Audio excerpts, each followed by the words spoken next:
Viena iš pagrindinių mano veiklų gyvenime yra stand-up komedija, o jei įkvėpimo labai dažnai semiuosi bėgiodamas. Aš dėl ko patinka bėgioti yra, nes man patinka musių skonis. Nes jei sakyčiau, aš valgau musės, galvotų durnių, kad kai bėgi visada prisijau. Ir kita dalyka, nes bėgiojant kartais galima rasti įdomių dalykų.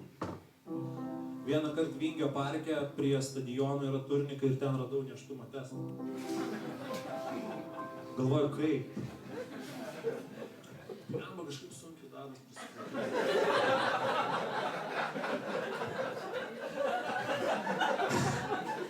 Gal nėščias? Ai ne, tiesiog ne mano diena. Tai man dėl to patinka. Tai dabar noriu padaryti vieną didžiausių savo gyvenime medinių bajerių. Tai yra patikrinti, ar įmanoma atbėgti maratoną su medinėmis klumpėmis. Planas labai paprastas. Iš tautodailininko nusipirkti medinės klumpės, jas tuninguoti ir galbūt pabandyti sukurti kažkokias sportinės klumpės, dokumentuoti visą pasiruošimo procesą, susitikimus su bėgimo treneriais, su kineziterapeutais, su mitybos ekspertais, nes galbūt reikia kažkokių specialių produktų norint atbėgti maratoną su klumpėm, pavyzdžiui, geliukai iš cepelinų arba bulvinių blynų energetiniai batonėliai. O viską vainikuoti spalio 19 dieną, dalyvaujant viename unikaliausių bėgimų Lietuvoje, tai yra Trail Kuršių nerija, ir ten pabandyti įveikti maratono distanciją. Kas žino, galbūt bus sukurtos naujos sportinės klumpės, atsiras nauja sporto šaka, nors šiaip aš labiau manau, kad tiesiog Kaziuko mugėj prie visų klumpių turės būti prirašyta nerekomenduojama bėgti maratoną. Tai pirmoji plano dalis jau yra įgyvendinta, nes vakar buvau pas tautodailininką. Yra panašiai 6 maišai klumpių, tai manau pavyks kažką išsirinkti.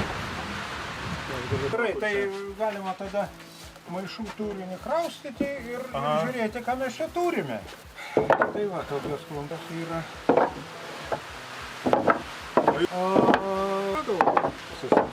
Klumpių buvo 6 maišai, bet apžiūrėti leido tik tai vieną maišą.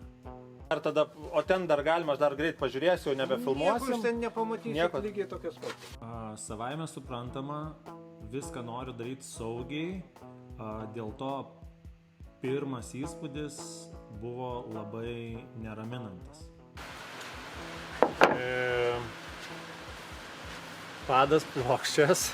Once you go flat, you can't go back. Nes aš tikrai nenorėčiau gauti kokios nors traumos, dėl to stengiuosi viską daryti saugiai, nes tikrai man būtų labai nemalonu, jeigu aš įveikiu tą distanciją, tačiau pradedu neigti mokslą ir tikėti, kad žemė yra plokščia, dėl to bandysiu daryti viską, kad tai būtų saugu. Ir dabar bus keletas klausimų, kuriuos mano sekėjai uždavė tautodailininkui Vytautui. Klausimas buvo, kokios jūsų mėgstamiausios klumpės, bet aš matau, kad jūsų mėgstamiausios klumpės yra kroksai. Tai jo. Klausė, kodėl priekiai smailūs? Tikrai klausė žmonės ir manęs, ką simbolizuoja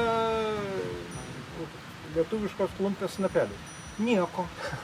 Tai kitas vienas klausimas tada, kodėl klumpės išėjo iš mados? Klumpės niekada nebuvo mados objektas ar subjektas, ar susijęs su mada. Prie ko čia mada? Čia yra ne mada, čia Žemaitijoje nešioja klumpės iš biednumo. Aišku, daugiausia klausimų buvo, kaip klumpės galima pritaikyti sportui ir kaip jos bus pritaikomos. Tai Vytautas turėjo net 3 pasiūlymus. Iš paralono, žiūrėk, tokį gaubtuvėlį. Užmauni paralono gaubtuvėlį, apsiauni su vilnone kojinę ir tada tau pirštų nedaužys.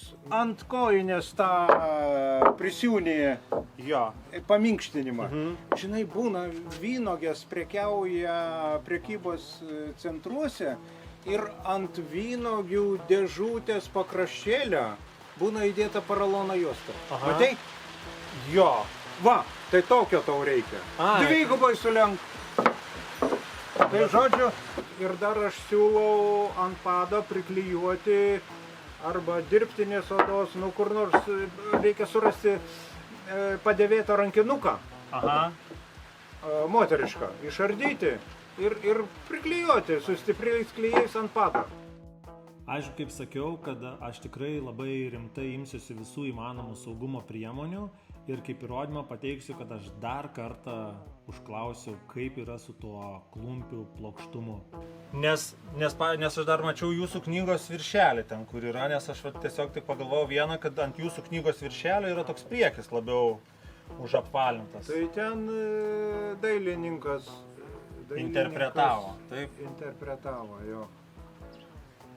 Šiaip labai svarbu paminėti tai, kad visas klumpių pirkimas vyko be esminio elemento, kuris yra man neatsiejamas su batų pirkimu vaikystėje.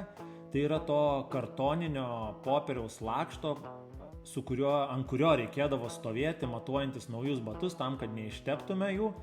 Tai aš klumpės galėjau matuotis tik tais ant suolo ir parodęs keletą žingsnelių norėjau sužinoti, ką Vytautas mano apie mano idėją ir jo prognozės nebuvo daug žadančios. Vienas.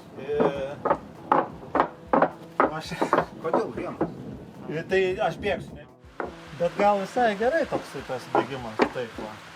Sunku, tai yra sunku, aš perspėju iš anksto. Nu kur, dieve, nesitreniravęs žmogus su klumpiam, nu kaip jūs įsivaizduojate? Čia pas tave tik yra idėja, o kol kas aš nematau, kaip tu ją įgyventinsi. Tikrai nematau. Aišku, reikėtų pasakyti, kad pats klumpių pirkimas buvo tikrai labai tradicinis, nes pabandžius šiek tiek kvestionuoti klumpių kokybę, iš karto gavau tinkamus atsakymus. Kaip yra, nes aš čia matau, pavyzdžiui, dar yra biški toksai grublėtas vidus, tai čia yra... Tai ką aš jums padarysiu? O kai pastebėjau, kad viena klumpė yra sunkesnė panašiai 100 gramų, gavau irgi gerą atsakymą.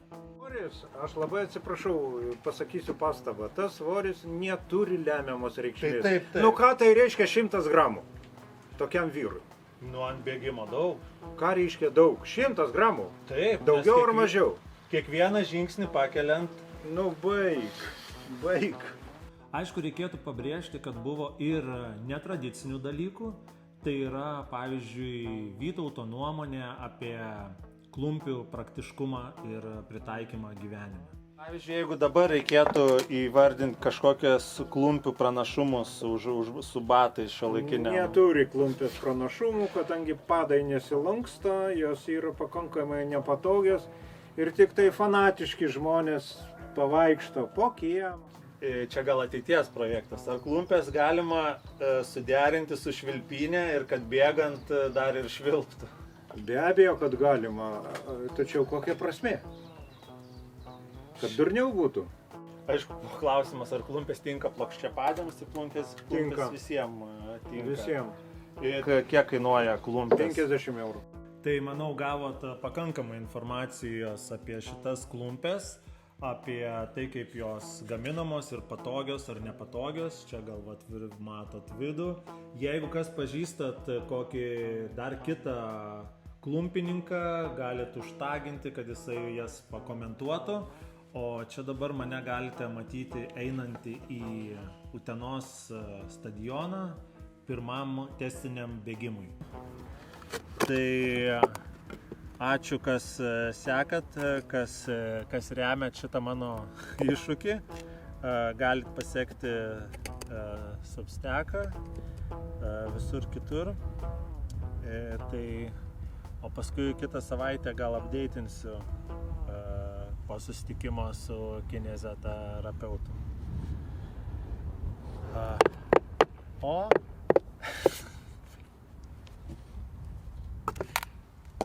Go ahead. Okay, the earth looks pretty flat to me. Yeah, that's it. Once you go flat, you can't go back.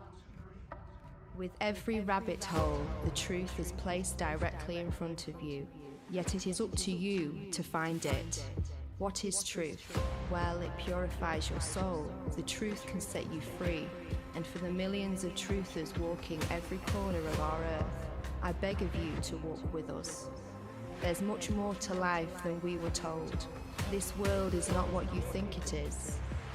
You have been lied to on a massive scale. For the future of mankind, it's about time you started to pay attention. So this idea that they go, oh, I see the curvature of the Earth, and this, no, you don't. You don't. I'm sorry. The vehicle has exploded. We just hope you strap yourselves in tight for this ride.